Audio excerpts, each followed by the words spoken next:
So hello everyone and welcome to our live webinar on NSP Scholarships 2021-22. So as you all know that the scholarships that are listed on the National Scholarship Portal are now live for the academic year 2021-22. So we are here again to answer all your queries related to these scholarships. So before we begin, let's welcome our guest for today, Mr. Ashish Jha, Chief Content Strategist, Buddy for Study. Hi, sir. Welcome to our live webinar. Hi, Shruti. So he's here to answer all our queries related to the NSP scholarships. NSP or National Scholarship Portal is a dedicated scholarship platform run by the Government of India to ensure hassle-free implementation as well as disbursement of the scholarship schemes that are offered by different central government departments, state governments, and other state government agencies such as UGC and AICT. So which are the scholarships available on this portal? Who all can benefit with these scholarships? What process must be followed to apply for these scholarships?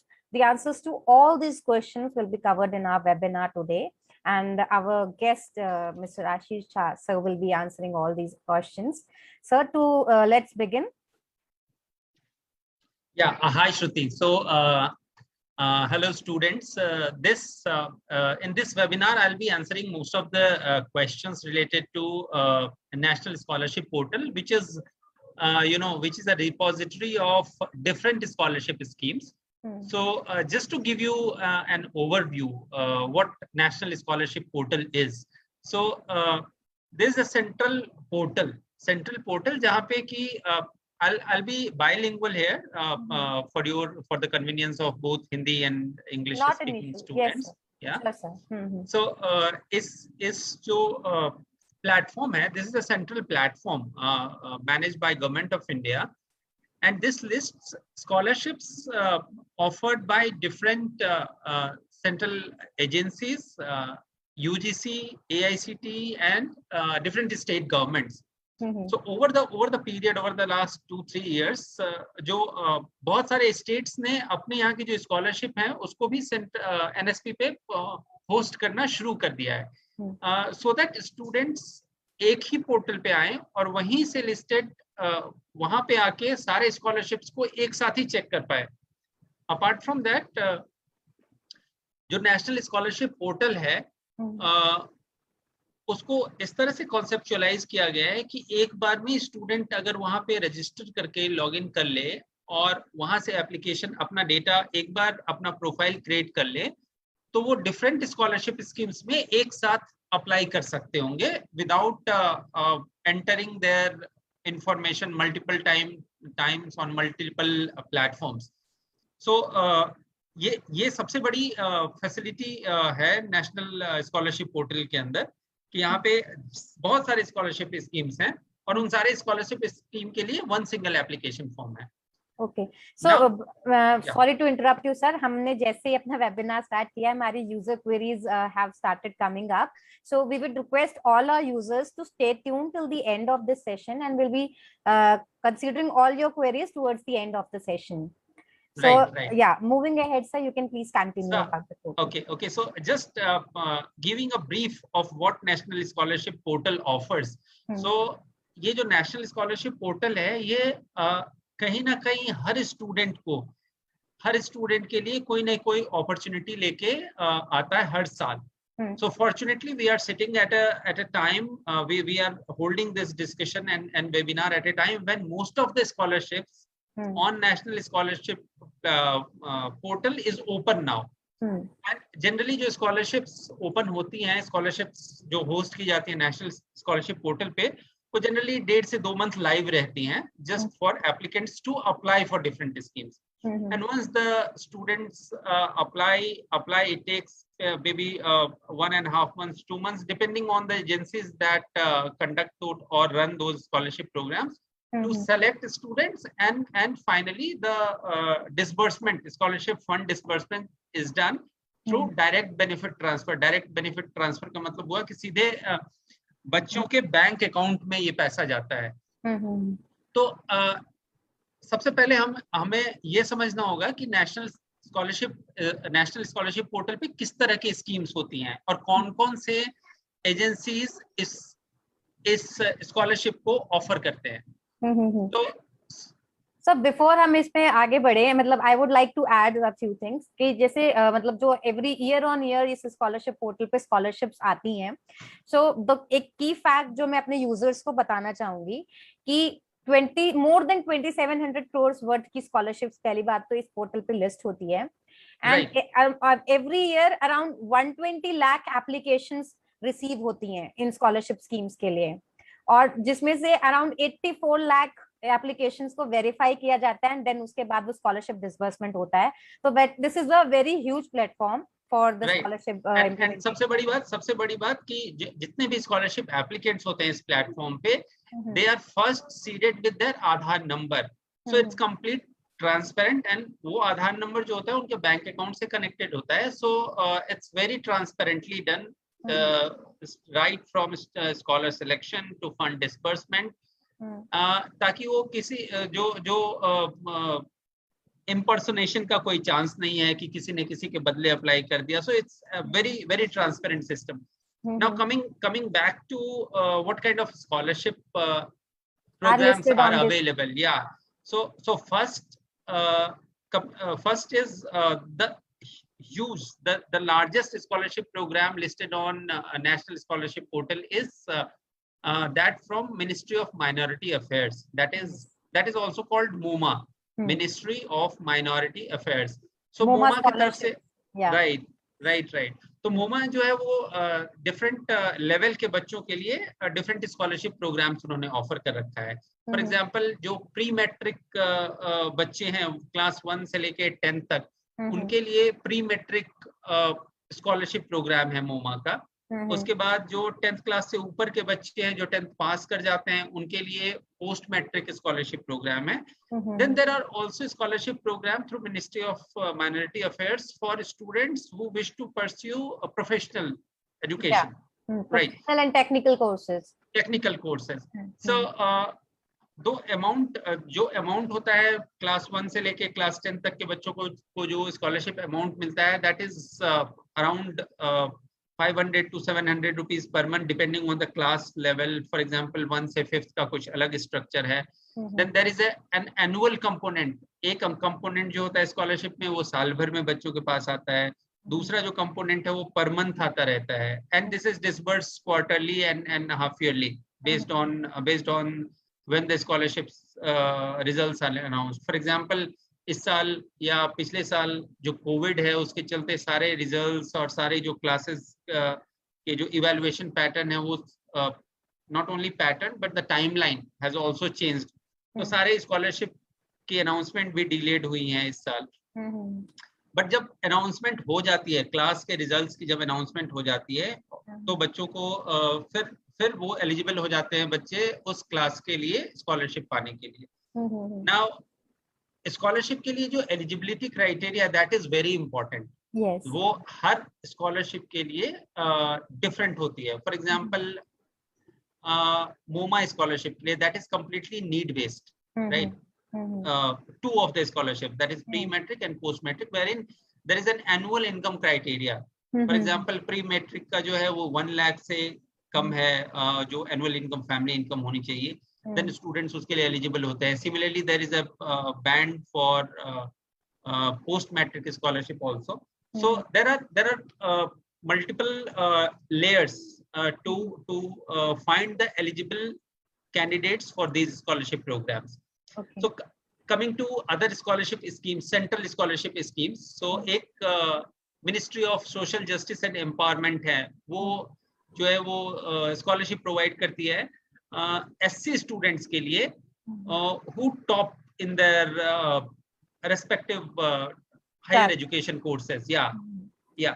So then there are scholarship program from Ministry of Labor and Employment, जो श्रम मंत्रालय है, उनके तरफ से जो BD workers होते हैं उनके बच्चों के लिए ये पोस्ट मैट्रिक प्रोग्राम होता है, so that they are encouraged to pursue higher education. Pre matric and post matric दोनों ही प्रोग्राम्स इनके लिए भी होते हैं। यस। एंड उसके बाद मिनिस्ट्री ऑफ ट्राइबल अफेयर्स, ये जो है बच्चों को national fellowship and scholarship for higher education for ST, so tribal जो कैटेगरी के कैंडिडेट्स है, शेड्यूल्ड ट्राइब कैटेगरी के, उनके लिए स्कॉलरशिप देते हैं. Similarly, there are other departments like Department of School and Education Literacy. Then जो आरपीएफ के लिए, आरपीएफ जो रक्षा मामलों में जो लोग लगे रहते हैं, देश की रक्षा में जो जवान लगे रहते हैं, मिनिस्ट्री ऑफ होम अफेयर्स की जो है, दोनों हाँ, तो दोनों उनके बच्चों के लिए भी स्कॉलरशिप स्कीम्स अलग अलग हैं. ये अलग अलग मिनिस्ट्रीज के द्वारा दी जाती हैं. इसके बाद apart from these ministry linked scholarship programs, there are other programs like UGC and AICTE. So UGC and AICTE जो scholarship देती हैं बच्चों को, that is again aligned to what they stand for. For example, जो university grants commission है, ये बच्चों को स्कॉलरशिप्स देती है ताकि उनको हायर एजुकेशन में एडमिशन लेके उनको पढ़ने के लिए वो एनकरेज करती है. इसके लिए और उनको एनेबल करती है. तो इसके लिए ये स्कॉलरशिप प्रोग्राम है. तो अब यूजीसी की तरफ से फॉर एग्जांपल 3-4 प्रोग्राम्स हैं. काफी पॉपुलर है. यस, काफी पॉपुलर प्रोग्राम है. जैसे पहला है Ishan Uday scholarship program, which is specifically designed to students from north eastern region. क्योंकि नॉर्थ ईस्टर्न जो रीजन है वहाँ पे बहुत ज्यादा पढ़ने के यूनिवर्सिटीज तो हैं, but there are students also aspire to pursue education from outside, from other states also. So they are incentivized in that ways. They are helped, they are financially assisted to pursue education from different good universities if they wish to. Then there is a second scholarship program is Indira Gandhi Scholarship for Single Girl Child. So the criteria here is to help students, girl child students, which are the only child in their family, only to girl help child them, family. yes, Yeah. girl child in the family, to just help them and enable them to pursue higher education, and also to promote small family culture in the country. Yeah, this scholarship is basically for postgraduate level of studies actually. Yes, right. So for higher education. Postgraduate level of studies. And also there are other 2 scholarships as well for I guess SC students as well. And so there is another scholarship by UGC which is for university rank holders. So in every university there are degree courses, different degree courses, wherein top rankers are issued certificate basis which UGC helps them and financially assist them to pursue the next level of education, that is to get admission, to pursue education in post graduation programs. And there are obviously similar another scholarship for SC/ST students to help them pursue professional courses. For example, after their graduation courses, there are multiple professional courses, for example MBA and others, so they are helped to pursue those courses. These are the schemes provided by University Grants Commission, UGC. Then there are 2 programs provided offered by AICTE also. So one is Pragati Scholarship and other is Saksham Scholarship. Now Pragati, these 2 scholarships are in 2 different parts. For example, Pragati Scholarship is specifically for girl students to help them pursue technical degree and diploma courses. So there are 2 programs. So annually around 50,000 rupees is offered to girl students to pursue degree courses and diploma courses till they are continuing. For example, in degree courses, if अगर कोई छात्रा जो है वो engineering BTech course कर रही है 4 साल की, तो उनको 4 साल के लिए वो स्कॉलरशिप दी जाती है. अगर कोई छात्रा डिप्लोमा कोर्स कर रही है तो जितना भी अवधि होता है उस कोर्स का, उस ड्यूरेशन के लिए उनको स्कॉलरशिप दी जाती है. सिमिलरली AICTE जो है स्पेशली एबल्ड जो बच्चे होते हैं, तो उनको असिस्ट करने के लिए, उनको इनकरेज करने के लिए ताकि वो भी टेक्निकल एजुकेशन ले पाए, उनको भी डिग्री और डिप्लोमा कोर्स परस्यू करने के लिए स्कॉलरशिप प्रोवाइड करती है. तो ये जो 2 इम्पोर्टेंट स्कॉलरशिप्स AICTE प्रोवाइड करती है ताकि बच्चे टेक्निकल जो एजुकेशन है उसको परस्यू कर पाए. तो जो स्पेशली एबल्ड वाली स्कॉलरशिप है सर, वो सक्षम स्कॉलरशिप है, वही मतलब स्पेशली एबल्ड के लिए है स्पेशली. यस यस, सक्षम स्कॉलरशिप। सर तो तो ये अभी तक आई गेस जितनी भी आपने स्कॉलरशिप्स बताई हैं, मतलब ये अगर हम एनालाइज करें तो almost every section of the society को कवर किया है यहाँ पे गवर्नमेंट यस, ने, कि एवरी मतलब कोई section. nobody is left out, everyone can correct apply for basis on their eligibility, अपना करेक्ट अप्लाई कर सकते हैं। करेक्ट। सो देर आर, सो जब हम सिंगल गर्ल चाइल्ड की बात करते हैं या प्रगति स्कॉलरशिप फॉर गर्ल स्टूडेंट्स की बात करते हैं, तो इन सब में अगर आप देखोगे तो जो income criteria that is also very very decent. For example annual income जिसकी 7-8 लाख तक है बच्चों की, वो भी इन सब स्कॉलरशिप के लिए स्कॉलरशिप्स के लिए एलिजिबल हो पाते हैं। सो Okay. बहुत बड़ा पूल तैयार हो जाता है बच्चों को जो अवेल कर सकते हैं, बहुत बड़ा पूल है बच्चों का जो अवेल कर सकते हैं इन दोनों काइंड की तरह की स्कॉलरशिप्स को। Okay, so moving ahead sir, मतलब ये आपने तो मोस्टली कवर कर दिए, इसके अलावा स्टेट स्कॉलरशिप्स भी लिस्टेड होती हैं हमारे इस पोर्टल पे, नेशनल स्कॉलरशिप पोर्टल पे। दो करेक्ट कई सारे स्टेट्स हैं जिनके खुद के भी रिस्पेक्टिव पोर्टल्स हैं जिसके थ्रू वो एप्लीकेशंस इनवाइट करते हैं, बट कुछ करेक्ट स्टेट्स करेक्ट ऐसे भी हैं जिनकी एप्लीकेशंस एनएसपी के थ्रू ही इनवाइट की जाती हैं, तो करेक्ट उनके करेक्ट। बारे सो में कुछ आप डिटेल्स बताइए सर। राइट, सो जैसे कई सारे स्टेट्स हैं, जैसे फॉर एग्जांपल असम है, अरुणाचल प्रदेश है, देन हिमाचल प्रदेश, मणिपुर, मेघालय, त्रिपुरा, उत्तराखंड। इन सब स्टेट्स की जो स्कॉलरशिप्स हैं, मेजर स्कॉलरशिप स्कीम्स जो हैं इनकी, ये नेशनल स्कॉलरशिप पोर्टल पे होस्ट होती हैं और यहीं से मैनेज भी होती हैं। दो इसकी इंफॉर्मेशन जो है उनके स्टेट पोर्टल पे भी होता है, but they invite applications from here. They students can apply for these state scholarships by registering on a national scholarship portal, and then after logging in and doing registration, they can apply with the same information. They can apply to their state scholarship program also, as well as the central scholarship program. तो national scholarship portal पे अगर वो register होते हैं और apply करते हैं तो इससे दो फायदे होते हैं। पहला कि वो अपने स्टेट स्कॉलरशिप प्रोग्राम को फिल कर पाते हैं, उसके लिए अप्लाई कर पाते हैं, और दूसरा कि उनको ये भी पता, अगर कभी सेंट्रल स्कॉलरशिप की कोई स्कीम में वो एलिजिबल होते हैं तो वहां से वो डायरेक्टली अप्लाई कर सकते हैं, क्योंकि उनका ऑलरेडी एप्लीकेशन फॉर्म तैयार होता है, क्योंकि उन्होंने पहले रजिस्टर करके अपना डेटा ऑलरेडी फिल किया होता है इस फॉर्म के लिए। सो मतलब इसके आपने ऑलमोस्ट मोस्टली सारी स्कॉलरशिप्स कवर कर ही ली हैं, ये तो हमारी सारी स्कॉलरशिप्स की डिटेल हो गई। किस तरह से अप्लाई कर सकते हैं हम नेशनल स्कॉलरशिप पोर्टल पे, ये बहुत कॉमन क्वेश्चन है जो मोस्ट ऑफ द स्कॉलर्स पूछते हैं कि एप्लीकेशन प्रोसेस कैसा होता है, किस तरह से किया जाना चाहिए। करेक्ट, तो यहाँ पे जो नेशनल स्कॉलरशिप पोर्टल का जो एप्लीकेशन प्रोसेस है बिल्कुल सिंपल है। सो एक फ्रेश स्टूडेंट के लिए, जो स्टूडेंट्स पहले अप्लाई कर चुके हैं उनके लिए तो there is a renewal process, जहाँ पे कि फॉर एग्जांपल अगर क्लास 6 में मिल चुके हैं उनको स्कॉलरशिप, तो they have to just renew, upload their documents to get the next year's scholarship instalment. जो बच्चे फ्रेश हैं, जिनको पता नहीं था पहले, आज के डेट में जो पता चल रहा है कि नेशनल स्कॉलरशिप पोर्टल पर इतने सारे अपॉर्चुनिटीज अवेलेबल हैं, वो क्या कर सकते हैं कि सबसे पहले आके जो होम पेज है नेशनल स्कॉलरशिप पोर्टल, तो इसका जो यूआरएल है, जो वेबसाइट है, वो है scholarship.gov.in। ठीक है, इस पे आके बच्चे सबसे पहले अप्लाई नाउ, यहाँ पे रजिस्टर, सबसे पहले रजिस्टर पे जाएंगे, सबसे टॉप पे ही रजिस्टर का एक बटन लगा होता है। तो रजिस्टर पे जैसे ही क्लिक करेंगे, बच्चा जो छात्र हैं उनके सामने एक विंडो खुलेगा। उस विंडो पे न्यू यूजर रजिस्टर का एक ऑप्शन होता है, राइट। तो उस न्यू यूजर जो रजिस्टर है उस पे वो जैसे ही क्लिक करेंगे तो एक सेट ऑफ इंफॉर्मेशन आएगा जिसको उनको पहले पढ़ना होता है, जस्ट टू अंडरस्टैंड कि वो जो करने जा रहे हैं उसमें क्या क्या पॉसिबिलिटी हैं और क्या क्या क्वेश्चन रखने चाहिए।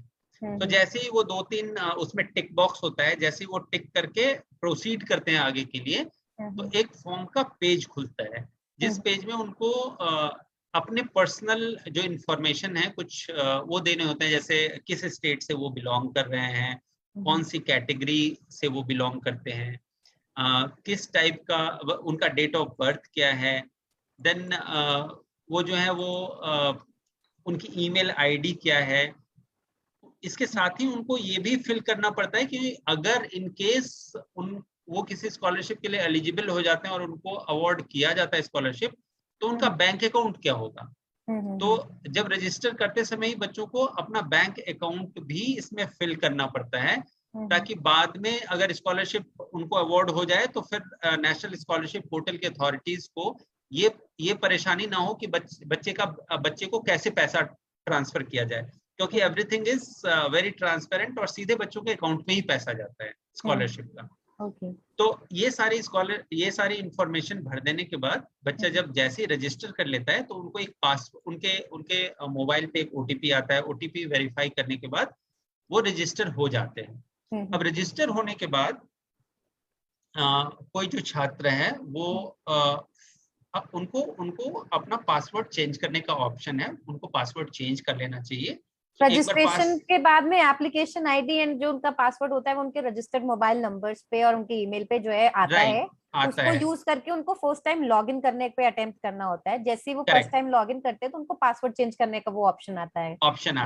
तो पासवर्ड जैसे ही चेंज करते हैं then they are ready to apply.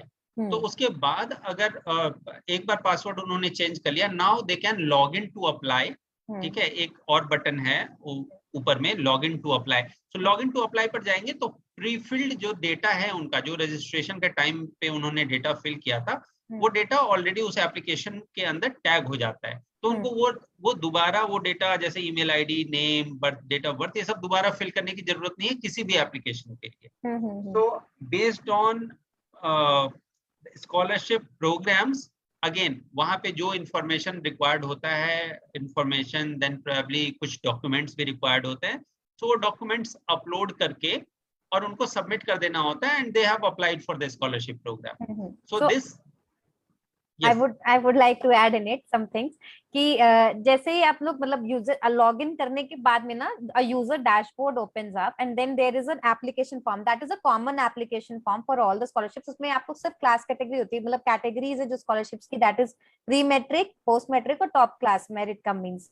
So any of the 3 categories depending on your current class आप सिलेक्ट कर सकते हो एंड अप्लाई करोगे, क्योंकि आपने अपना स्टेट भी भरा है, आपने अपनी सारी डिटेल्स मतलब रिलेटेड टू आप कौन से रिलीजन को बिलोंग करते हो, आपका जेंडर क्या है, एवरीथिंग आपने भरी है। तो जब आपका पूरा फॉर्म सबमिट हो जाता है तो बेसिस आप कौन कौन सी एलिजिबिलिटी में फिट बैठते हो वो ऑटोमेटिकली कंसीडर कर लेते हैं। तो आपको मल्टीपल फॉर्म्स भरने की जरूरत नहीं है इसके लिए, स्कॉलरशिप्स के लिए। करेक्ट या तो and unfortunately अभी most of the scholarship programs की application date open है, इसीलिए again I would suggest all those viewers and जो भी बच्चे लाइव पे इस वेबिनार को देख रहे हैं कि वो तुरंत जाकर NSP प्लेटफॉर्म पे जाएं और डिफरेंट जो स्कॉलरशिप स्कीम्स अवेलेबल हैं जाके उसको चेक करें, अपनी एलिजिबिलिटी देखें, अगर वो एलिजिबल हैं तो उसको पहले रजिस्टर करें NSP पे, और अगर नहीं है एलिजिबल, अगर किसी में एलिजिबल नहीं है तो भी रजिस्टर करके रखें, बिकॉज कई सारे स्कॉलरशिप, स्टेट स्कॉलरशिप की जो स्कॉलरशिप्स हैं प्रोग्राम, वो अभी भी लॉन्च होने वाली हैं। और एक ऑप्शन और है बच्चों के पास, if they are not able to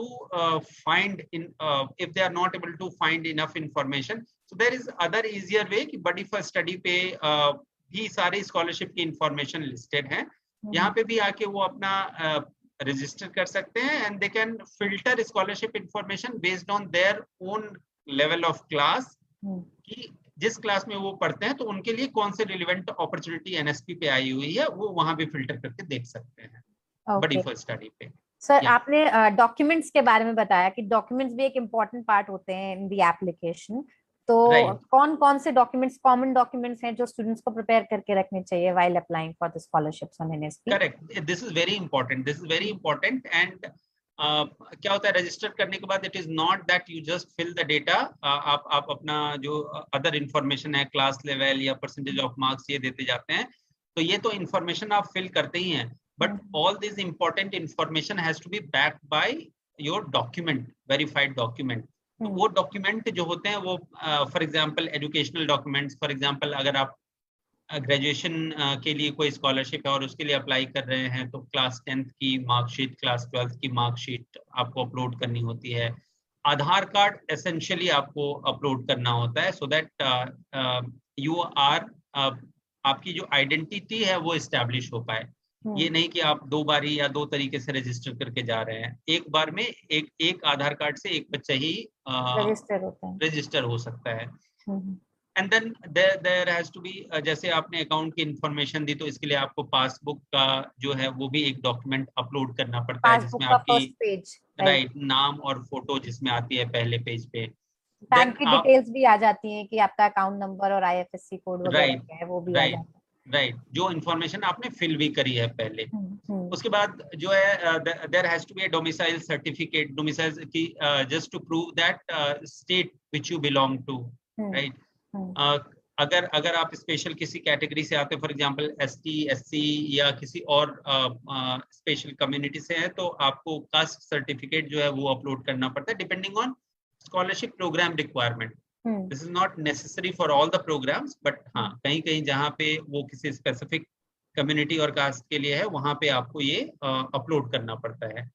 then income certificate is one of the most important documents, क्योंकि 80-90% जो स्कॉलरशिप स्कीम्स हैं उसमें income criteria would be must, except for pure merit scheme scholarships. वो जो इनकम क्राइटेरिया, इनकम सर्टिफिकेट है, that is must for all the scholarship program. तो आपको इसके अंदर जो है अपना आईटी सर्टिफिकेट जो है अपने पेरेंट्स का, या जो आईटीआर है या सैलरी स्लिप जो भी है, वो आपको इसमें कुछ वो लिस्टेड होते हैं वहां पे कौन से सर्टिफिकेट्स आप कर सकते हैं। तहसीलदार के थ्रू भी सर इनकम सर्टिफिकेट बनवाया जाता है, जो ऑथराइज्ड होते हैं राइट इनकम राइट। सर्टिफिकेट तो इशू बडी करने फॉर के लिए। स्टडी पे इनफैक्ट हमने एक आर्टिकल भी किया हुआ है जिसपे इनकम सर्टिफिकेट के what are the income certificate documents that you can use while applying for scholarship programs. So if you can search, you will find a detailed article in which we have explained everything related to income certificate, as to how to get income certificate, where to get income certificate from, क्या होना चाहिए income certificate में, क्यों important है, everything is all the information is there. In case you will need more information, our team will be sharing the link on Facebook live page, जहाँ पे हम कर रहे हैं उसको, yes. So yeah, please continue. इसके अलावा एक सर्टिफिकेट और है कि आपका जो करंट एजुकेशन है वो जिस इंस्टीट्यूशन से चल रहा होता है उसका कुछ प्रूफ चाहिए होता है। फॉर एग्जांपल आपका कुछ आई कार्ड होगा, या आपका एडमिशन प्रूफ होगा, या आपका जो रिजल्ट आया उसका कुछ प्रूफ होगा।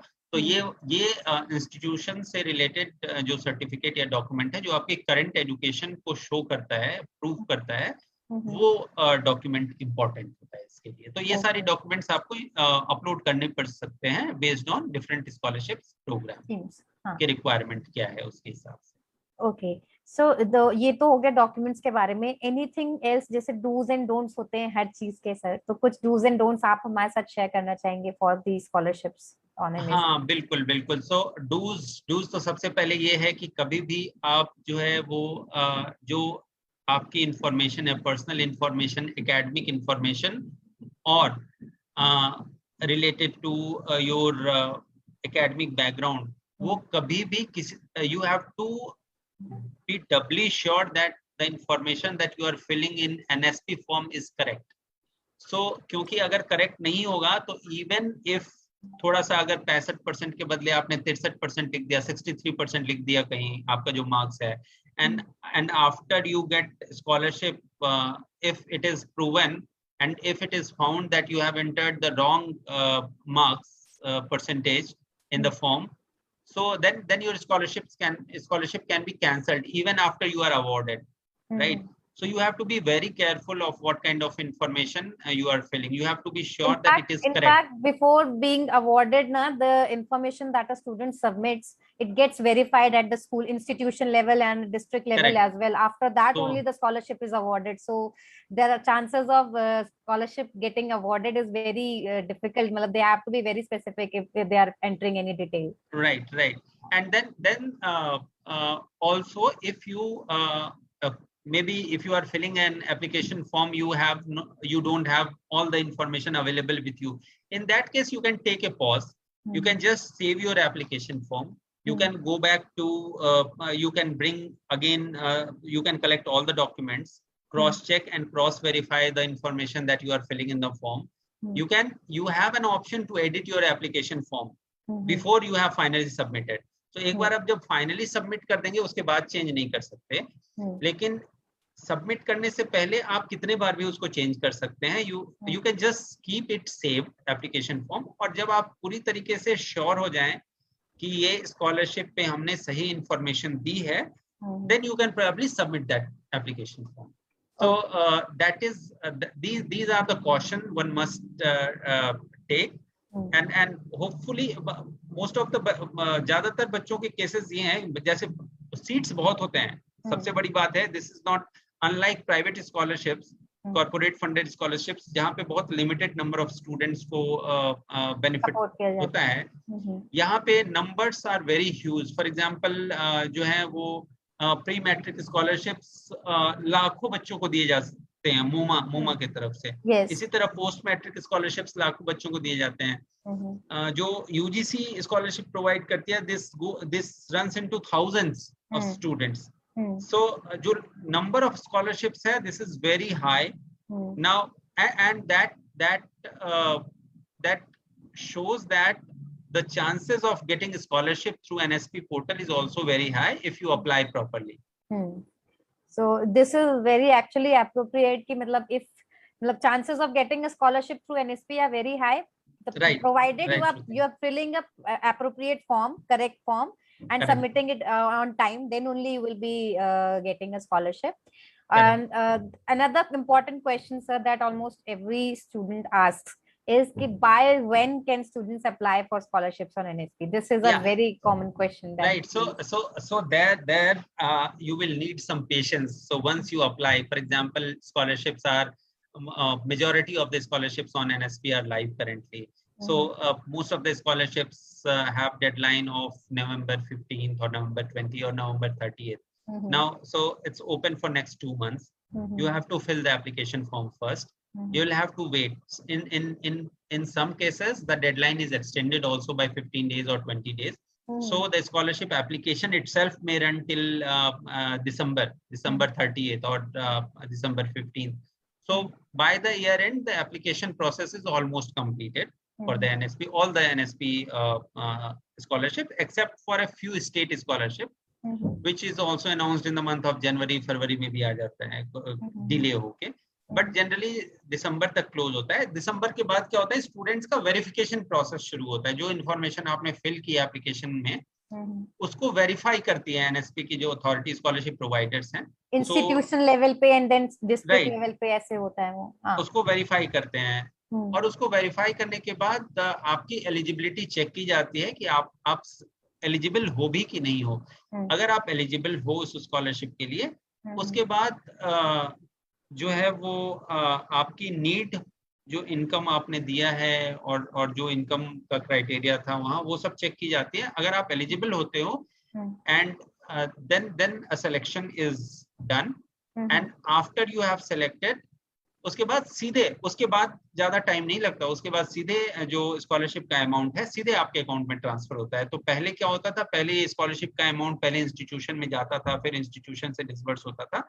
आज के डेट में आफ्टर इंस्टीट्यूशंस वेरीफाई कि आप सही कैंडिडेट हो स्कॉलरशिप को पाने के लिए, वो जो स्कॉलरशिप अमाउंट है सीधे डायरेक्टली आपके अकाउंट में ट्रांसफर हो जाता है. So it may take probably before the next session starts. For example, कोई बच्चा अगर ग्रेजुएशन में आज के डेट में एडमिशन ले रहा है, so ग्रेजुएशन फर्स्ट ईयर में, एंड ही अप्लाइज फॉर, और पोस्ट ग्रेजुएशन में एडमिशन ले रहा है एंड ही अप्लाइज, और अप्लाई अभी करते हैं, तो ये मोस्टली जो है फेब मार्च तक ये जो स्कॉलरशिप अमाउंट है ये उनके अकाउंट में डायरेक्टली आने की उम्मीद होती है. सो इट बेसिकली मतलब एप्लीकेशन जब एंड होता है उसके बाद में 1 से 2 मंथ्स का टाइम लगता है for the verification and everything, and after which the scholarship is disbursed.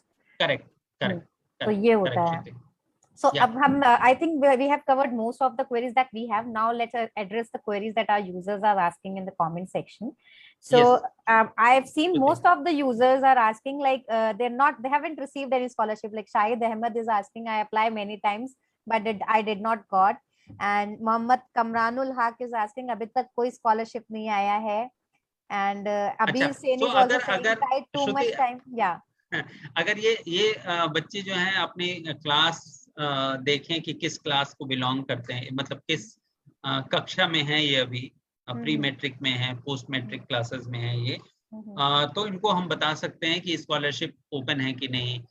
ये इनफैक्ट बडी फॉर स्टडी पे रजिस्टर करके ये चेक भी करते रह सकते हैं कि कौन सी नई स्कॉलरशिप एनएसपी के प्लेटफॉर्म पे आ रही है, तो ये हेल्पफुल होगा उनके लिए, मैं सजेस्ट करूंगा। मतलब बाकी जैसे इनका ये था ना कि मतलब इन्होंने अप्लाई भी किया but they did not receive any scholarship, तो द चांसेस आर कि हो सकता है आपकी एप्लीकेशंस रिजेक्ट हो गई वेरिफिकेशन हो। के टाइम पे आपकी रिजेक्ट हो गई हो, कोई आपने इन्फॉर्मेशन गलत डाली हो, या इनफैक्ट कई बार ऐसा भी होता है, जो प्रॉब्लम्स हमने सुनी भी है कि बैंक अकाउंट डिटेल्स आपने करेक्टली एंटर नहीं करी तो आपके पास स्कॉलरशिप अमाउंट ट्रांसफर नहीं हो पाया, क्योंकि डायरेक्टली ट्रांसफर होता है। एंड क्योंकि लैक्स में अभी मैंने आपको स्टार्टिंग में ही बताया था कितने लैक्स में एप्लीकेशंस रिसीव होती हैं, उनका वेरिफिकेशन होता है, और कहीं भी अगर एक डिस्क्रिपेंसी दिखती है वो तुरंत रिजेक्ट हो जाती है। करेक्ट। तो इस वजह से हो सकता है कि आपने अनफॉर्चुनेटली आपको स्कॉलरशिप नहीं मिली, बट आई वुड सजेस्ट आपको होप लूज करने की जरूरत नहीं है, you must keep on trying. आप ट्राई करते रहो, हो सकता है नेक्स्ट टाइम मिल जाए। Please be very specific while filling the scholarship application form, क्योंकि वो सबसे ज्यादा इंपॉर्टेंट है, अदरवाइज उसी के बेसिस पे आपको स्कॉलरशिप मिलती है। Right. So next query is कि Abir Sen is asking HDFC scholarship की एलिजिबिलिटी कैसी क्या है, he is asking about the HDFC scholarship. Okay, so Abir HDFC scholarship जो है वो सबसे पहले तो एनएसपी की स्कॉलरशिप नहीं है, वो बडी फॉर स्टडी प्लेटफॉर्म पे लाइव है वो स्कॉलरशिप। और एचडीएफसी स्कॉलरशिप एक्चुअली दो तरह की स्कॉलरशिप है। पहली तो एक थी कि इकोनॉमिकली जो डिसएडवांटेज बच्चे हैं उनके लिए स्कॉलरशिप थी, जो क्राइसिस में है बच्चे, तो वो स्कॉलरशिप ऑलमोस्ट क्लोज हो चुकी है। और उसकी जो स्कॉलरशिप सिलेक्शन प्रोसेस है वो हम बैचेस में उसको अनाउंस कर रहे हैं। बडी फॉर स्टडी प्लेटफॉर्म ने ही सिंस ये स्कॉलरशिप मैनेज किया है, तो बैचेस में इसके जो स्कॉलर्स हैं वो अनाउंस हो रहे हैं। So you can find the result in the result section of Buddy for Study. आप चाहेंगे तो टॉप मेनू पे आपको रिजल्ट सेक्शन दिखेगा बडी फॉर स्टडी पे, वहां जाके आप चेक कर सकते हैं। So that is about one. Second is SDFC COVID crisis related scholarship, right? So उस scholarship के लिए applications अभी भी open हैं। अगर आपको अगर आप किसी तरीके से कोविड से अफेक्टेड हैं या कोविड क्राइसिस के चलते आपके घर में जो है आपके अर्निंग मेंबर का लॉस हुआ है, अगर कोई से भी स्टूडेंट्स ऐसे हैं, तो वो डेफिनेटली आके अप्लाई कर सकते हैं यहाँ। अभी इसकी सिलेक्शन प्रोसेस अभी शुरू होनी है और बच्चे अप्लाई करते हैं तो there are very high chances that they will get those scholarship programs. And ना ही एचडीएफसी ही नहीं, सिर्फ और बहुत सारे कोविड रिलेटेड स्कॉलरशिप प्रोग्राम्स हैं जो बडी फॉर स्टडी पे चल रहे हैं, एंड बहुत सारे स्कॉलरशिप्स अभी आने वाले भी हैं। सो अगर आप चाहते हैं कि कोविड से अगर कोई अफेक्टेड हैं आप इन टर्म्स ऑफ कि आपके फैमिली में अगर कोई जॉब लॉस हुआ है कोविड से या कोई डेथ हुई है कोविड से, तो आप एक जो हमारा flagship COVID related scholarship program है उसको आके अप्लाई कर सकते हैं। और उस प्रोग्राम के थ्रू फिर वहाँ के जो बच्चे होते हैं, अगर आपने वहाँ अप्लाई किया है तो there are chances that you get eligible for other scholarship related to COVID crisis also. So उस particular scholarship का जो नाम है वो है Covid crisis Jyoti Prakash scholarship. सो ज्योति प्रकाश स्कॉलरशिप अगर आप बडी फॉर स्टडी के होम पेज पे जाएंगे तो सबसे जो स्क्रॉलिंग में कई सारे स्कॉलरशिप प्रोग्राम चल रहे हैं, उसी के अंदर एक है Covid crisis scholarship, Jyoti Prakash नाम है उसका, उसमें अप्लाई कर सकते हैं आप, तो आपको मिलने के चांसेस हैं स्कॉलरशिप। अबीर ने एक और क्वेश्चन पूछा है, any scholarship for EWS students? So in fact EWS की जो डेफिनेशन है वो है कि जिन बच्चों का एनुअल इनकम 8 लाख से कम होता है, जिन बच्चों के घर में annual, but most of the scholarship programs जो हैं वो ईडब्ल्यूएस को रेफर नहीं करते, ईडब्ल्यूएस एज सच टर्म को रेफर नहीं करते, वो एनुअल इनकम का एक पर्टिकुलर लिमिट लगाते हैं। फॉर एग्जांपल कोई कहता है 3,60,000 होना चाहिए, कोई कहता है कोई स्कॉलरशिप प्रोग्राम की रिक्वायरमेंट होती है कि 4 लाख से कम फैमिली एनुअल इनकम होना चाहिए। तो ईडब्ल्यूएस तो बहुत ब्रॉड कैटेगरी है, आप हर स्कॉलरशिप के अंदर जाके ये चेक कर सकते हैं कि किस स्कॉलरशिप का जो रिक्वायरमेंट है वो एनुअल इनकम रिक्वायरमेंट क्या है, एलिजिबिलिटी रिक्वायरमेंट क्या है। तो वो डिपेंड करता है कि हर स्कॉलरशिप पे ये वैरी करता है। So EWS as such criteria generally नहीं होता, वो अगर आप इनकम इनकम क्राइटेरिया में अगर फॉल कर रहे हैं तो यू कैन अप्लाई फॉर हाँ, इट। तो अबीर अगर इनकम अपनी बता दे, फैमिली एनुअल इनकम कितनी है, तो may be our team can suggest a few scholarship opportunities that are still alive on Buddy first Study. Yeah. So Prince Gupta is asking कि do you have scholarship for abroad study PG level? Who is asking? Prince Gupta. Prince. हाँ, तो Yeah. Prince के लिए हम बताना चाहेंगे कि बडी first study जो है डिफरेंट स्कॉलरशिप अपॉर्चुनिटीज जो स्टडी अब्रॉड के लिए भी होती हैं, जैसे अभी शेवनिंग स्कॉलरशिप एक चल रही है, तो इसी तरह बहुत सारे स्कॉलरशिप अपॉर्चुनिटीज हमने लिस्ट कर रखे हैं। बट द थिंग इज कि आपको अगर जानना है कि कौन से स्कॉलरशिप प्रोग्राम स्टडी अब्रॉड के लिए चल रहे हैं, तो you will have to first create your profile on Buddy first Study. वहां पे जब आप प्रोफाइल बनाएंगे तो आपके लिए जो रिलेवेंट स्कॉलरशिप है वो आपको खुद ही दिखने लगेंगे आपके प्रोफाइल के अंदर, मैचिंग स्कॉलरशिप में। तो you can find many scholarship programs related to study abroad opportunities also. Okay. So Harshit Prakash is asking, class 10 passed student with SC category, can we apply for scholarship on NSP? Yes, you can. So बहुत जो post matric scheme कह रहे हैं, एक तो minority के लिए खुला हुआ है, दूसरा जो एक merit cum means scholarship program है नेशनल लेवल पे, वो भी ओपन होता है हर कैटेगरी के बच्चों के लिए, तो आप डेफिनेटली अप्लाई कर सकते हैं। And there are multiple scholarship programs open on Buddy First Study as well. So you can apply for those programs as well. Okay. So Mohammad Nasir is asking, ma'am मैं class 12th में हूँ पर profile में 12th option click नहीं हो रहा है भाई। क्या हो रहा है उनके?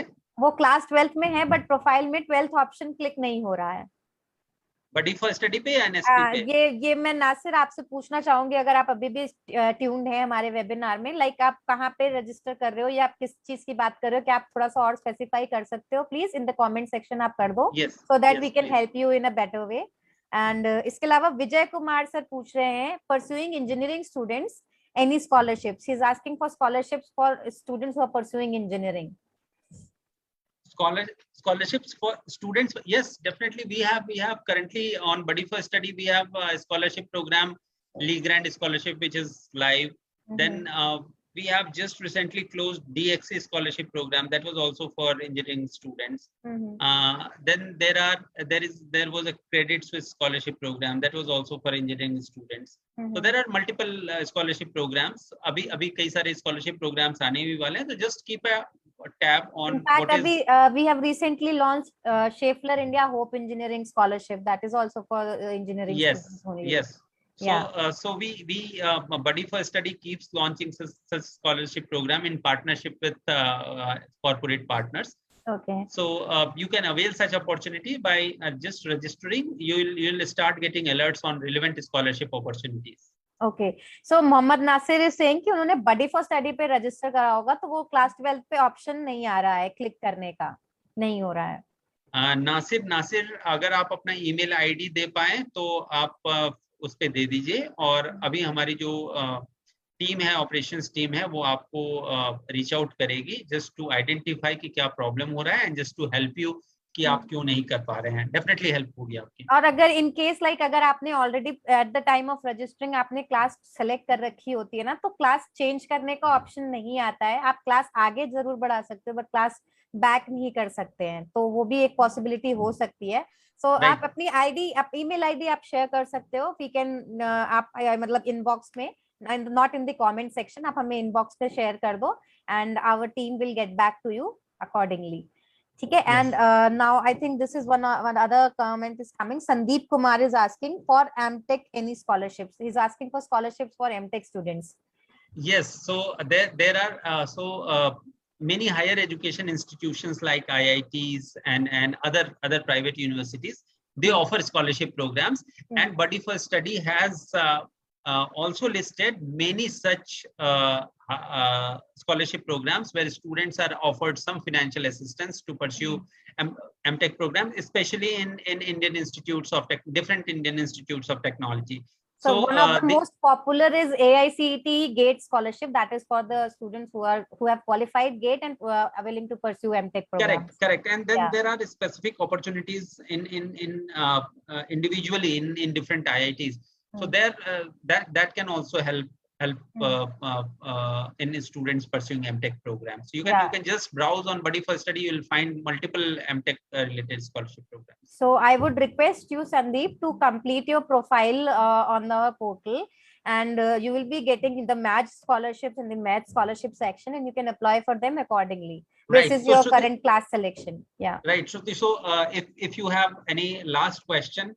No, I think all our queries are done, sir. Now I think there are no more comments that are coming up. So let's end up our session, your webinar here only. So I again suggest all students to, since this webinar was on National Scholarship Portal, so you must visit National Scholarship Portal once, register yourself there, and see the scholarship opportunities that come. Fill the right information, correct information, and do apply. Do keep a tab on deadlines and also the eligibility criteria, and accordingly please fill up the form and avail those opportunities.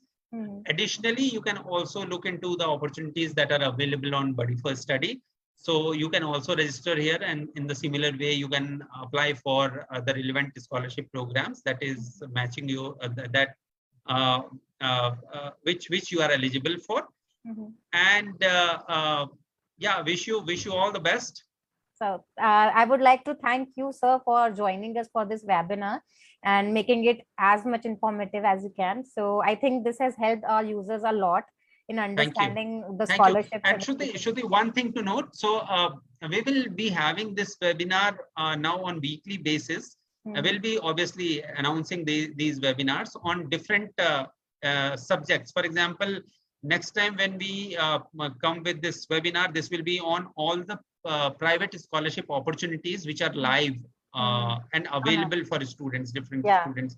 So we'll be doing that. We'll also be doing a separate webinar on scholarships specifically available for girls students. We'll also have then, since this was a very broad topic, NSP, so we'll have multiple webinars wherein we'll also be covering state-specific scholarship. Yeah, detailing state-specific scholarship, detailing the class level specific, for example, engineering specific, MBA specific scholarship.